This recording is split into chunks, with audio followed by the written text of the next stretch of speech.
여러분 안녕하십니까? 금요일 아침 여수 MBC 뉴스투데이입니다. 21일 오늘은 경찰의 날인데요. 6.25 전쟁 당시 만여 명에 가까운 경찰들이 주민들의 치안을 확보하기 위해 희생됐지만 관심과 주목을 받지 못하고 있습니다. 강서영 기자가 취재했습니다. 6.25 전쟁이 한창이던 1951년, 국군 대부분이 전선 수비에 몰두하는 동안 지방에는 전투경찰들이 배치돼 주민 보호와 치안 유지에 힘썼습니다. 올해로 88살인 경찰 유공자 김옥규 씨도 당시 보아라 부대에 투입된 전투경찰입니다. 17살에 순경으로 임용돼 지리산과 광양 일대 치안을 위협하는 빨치산과 전투하며 숱한 죽을 고비를 넘겨온 김 씨. 국군보다 열악한 지원 속에서 회문산과 가마골을 기습하며 빨치산을 진압하는 업적을 세웠지만 정작 이를 기리는 기념비나 공적비조차 찾아볼 수 없습니다. 그렇게 무지하게 폭파가 됐는데 거기서 이렇게 다쳐가지고 이 말도 못해 가족도 백에 도망가 버리고 워낙에 17 어린 나이에 다쳐서 머리가 한 4, 5년 저조한 관심 속에 공적 발굴도 지지부진하다 보니 경찰 유공자가 훈장 수여 사실을 모른 채 숨을 거두는 경우도 있습니다. 고인도 모르고 돌아가셨다. 그런데 그 참 아버님 그 공적이 잊혀질 뻔했는데 6.25 전쟁 발발부터 1953년 사이 경찰 전사자는 국군 다음으로 가장 많습니다. 당시 전사한 경찰과 실종자는 총 1,200여 명, 부상자는 7,100여 명에 이릅니다. 하지만 당시 경찰의 희생은 국군에 비해 비교적 조명되지 못하고 있습니다. 경찰사에 관한 그런 전문 연구 기구가 이제 부재하다 그렇게 볼 수 있겠죠. 전문 연구 기관이 있는데 경찰은 그런 기관이 없습니다. 경찰의 날을 맞아 호남 호국기념관에서는 이 같은 호남 경찰의 헌신과 희생을 되새기자는 취지로 특별 전시를 개최하고 있습니다. 6.25와 동족 상잔이란 역사의 소용돌이 속에서 묵묵히 국가와 주민들을 지켰던 경찰들. 이제는 그 희생과 노고에 걸맞는 대우와 관심이 필요하다는 지적이 제기되고 있습니다. MBC 뉴스 강서영입니다. 최근 드론이 우리 생활 전반에서 활용도를 넓혀가고 있습니다. 다방면에서 드론 연구가 한창인 고흥에서 섬 지역의 상시 순찰과 신속 대응이 가능한 드론 실증 시연이 진행됐습니다. 최우식 기자가 보도합니다. 급격한 인구 감소와 함께 고령화가 심각한 섬 지역은 치안이나 응급 상황 대처에도 사각지대가 많습니다. 이 같은 문제점을 해소하기 위해 행정안전부가 과학기술을 활용한 주민 공감 현장 문제 해결 사업을 추진하고 있습니다. 이 사업의 핵심은 장시간 비행이 가능한 드론을 활용해 섬 지역 치안 수요에 능동적으로 대처하는 것입니다. 오늘 같은 경우는 등량도라든지 공해, 상하도 이런 주민들의 특성적을 요구받아서 이제 그 항로라든지 그다음에 특성화된 그런 기능들을 지금 실증하고 있는 그런 단계입니다. 전국적으로 드론 관련 인프라가 가장 우수한 고흥에서 1차 실증 시연이 펼쳐졌습니다.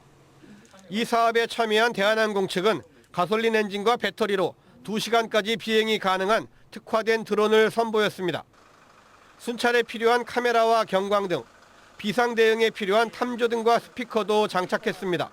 엔진 하이브리드를 장착하고 있습니다. 그래서 2시간 비행이 가능하고요. 특히나 이래 섬 지역에 바람이 많이 불거나 그 극악한 환경에서 운영할 수 있도록 저희 기체 자체가 내풍성이 상당히 뛰어납니다.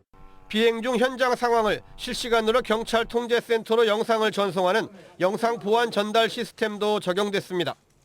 양식장 어구 도난이나 입도객들의 쓰레기 무단 투기 감시, 여름철 열사병 환자 수색 등 섬 지역 주민들의 다양한 수요에 맞게 드론의 임무를 차별화하는 방안도 모색됩니다.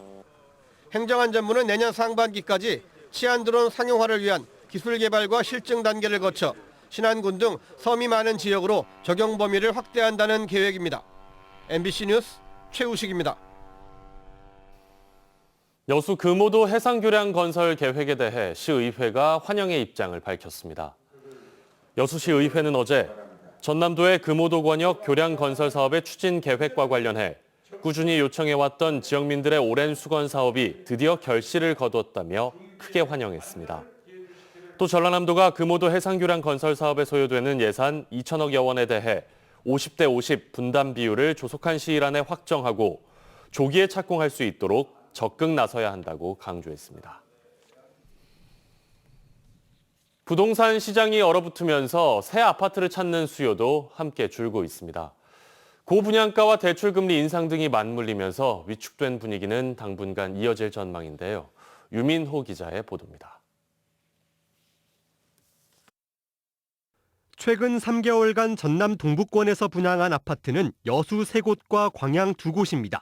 모두 모집 인원을 채우지 못한 채 저조한 청약 성적표를 받아들었습니다.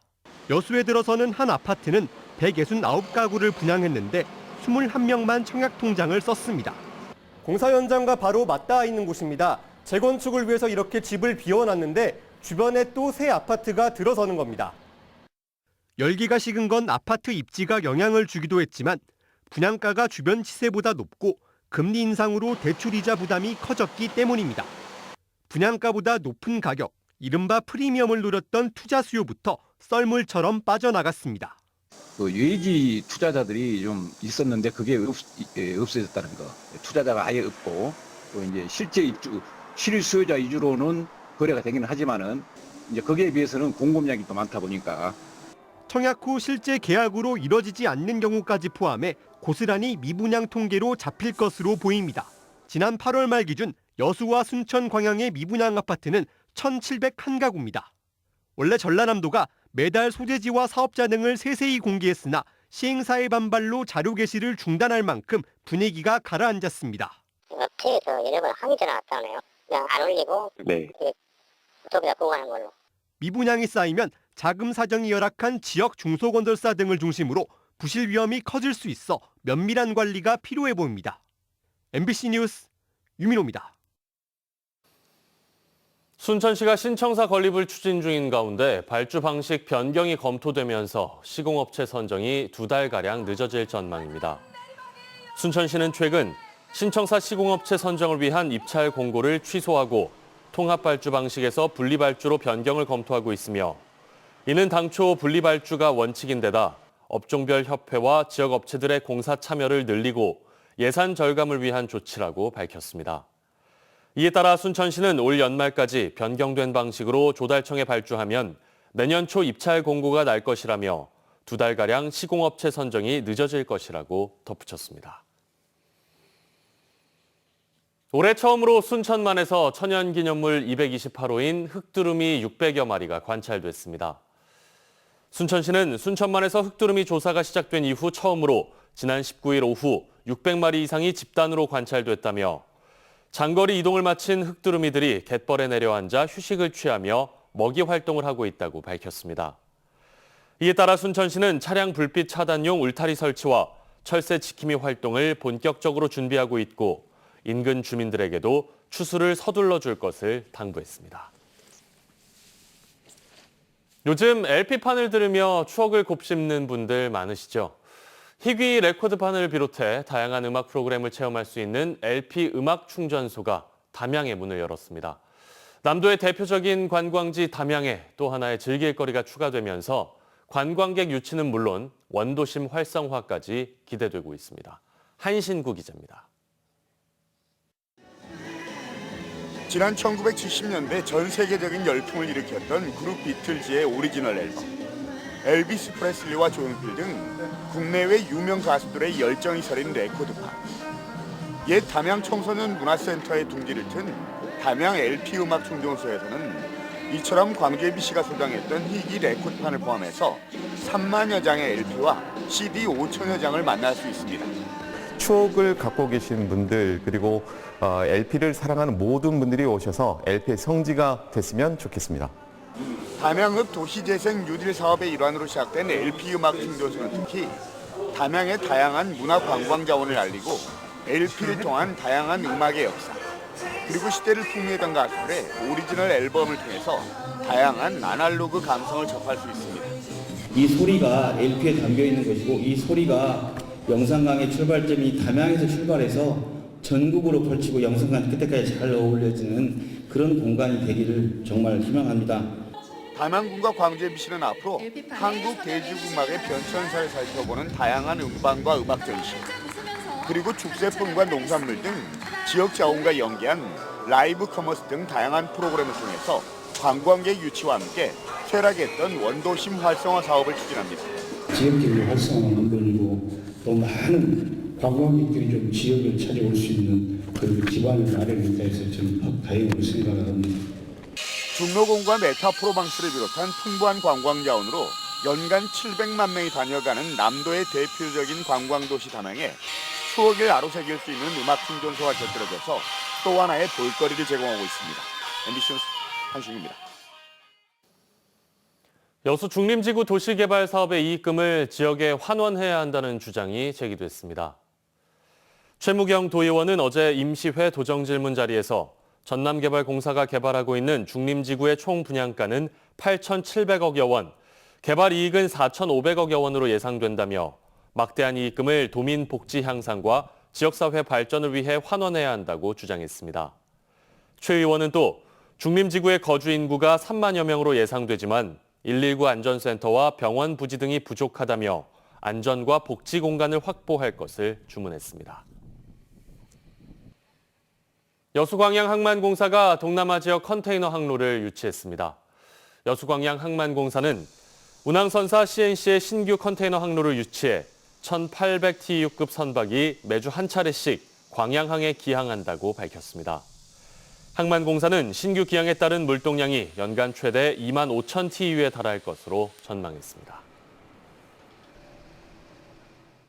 여수시가 2022 밀라노 도시 먹거리 정책 협약 먹거리 정책 우수도시 시상식에서 대상을 받았습니다. 여수시는 브라질 리우데자네이루에서 열린 2022 밀라노 도시 먹거리 정책 협약 먹거리 정책 우수도시 시상식에서 133개 도시의 251개 사례 가운데 코로나19 시대 지역 학생과 소농장 보호를 위한 사례가 혁신적인 마케팅 전략으로 평가받아 공급 유통 분야 최고 모범 사례로 선정됐다고 밝혔습니다. 여수시는 지난 2015년 밀라노 엑스포에서 발의된 세계 먹거리 정책 협약에 가입해 지구촌 식량 문제에 관심을 표명했고 올해 처음 응모해 수상하는 쾌거를 올렸습니다. 지난해 전남 지역에서 성폭력 등 장애 학생 인권 침해 사건이 60건 접수됐습니다. 국회 강득구 의원은 지난해 전남에서만 신체폭력 19건, 성폭력 16건, 언어폭력 8건 등의 장애 학생 인권 침해 사건이 접수됐다며 교육청의 장애 학생 인권 보호 강화를 위한 보다 적극적인 대책 마련을 촉구했습니다. 광양 국가산업단지의 반도체 공정의 필수 소재인 고순도 과산화수소 생산 공장이 들어섰습니다. 포스코케미칼과 OCI는 합작 법인을 통해 광양 국가산단 내 4만 2천 제곱미터 규모 부지에 과산화수소 연 5만 톤을 생산할 수 있는 공장을 준공했습니다. 양사는 수요가 늘고 있는 국내 반도체 업체에 경제성이 높고 친환경적인 고순도 과산화수소를 안정적으로 공급할 계획입니다. 전남도가 소비자 신뢰를 확보하고 경쟁력을 강화하기 위해 오는 28일까지 2022년 하반기 도지사 인증 농수산물 통합상표 신청을 받습니다. 인증 품목은 전남에서 생산한 농산물과 수산물, 축산물과 가공식품 등 473개 품목이고 인증 기간은 3년입니다.